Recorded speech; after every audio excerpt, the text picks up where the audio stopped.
Hey everyone, welcome back to the channel. Today I'm gonna show you how to fix Instagram story music not working. Instagram's music and audio features have been a game changer for those who love to upload content with background music. Thanks to these features, all your videos, posts, and stories can have a suitable song in the background. Sometimes though, you may find the Instagram music doesn't work or you might not have access to it anymore.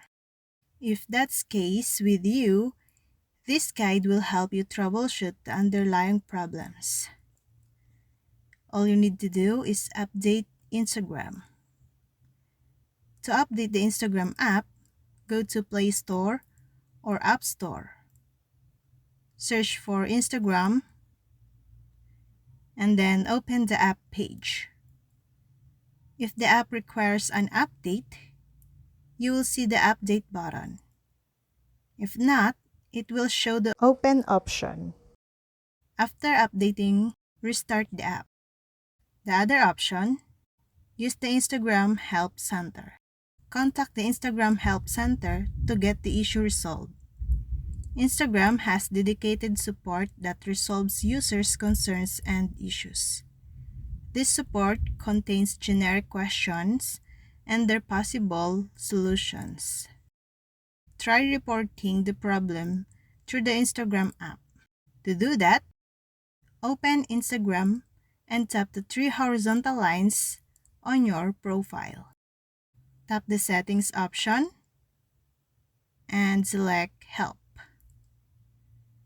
Next, choose Report a Problem. Users can also report problems by shaking the phone when an issue arises on the app. Tap Report Problem without shaking and then include and continue. Write down your issue. Select Upload to a relevant media, such as screenshots. After completing the report, press Send. Instagram will look at your report and get back to you with a possible solution. And that's all. I hope this video helped you guys. For more videos, subscribe to our YouTube channel. Thank you for watching. See you again.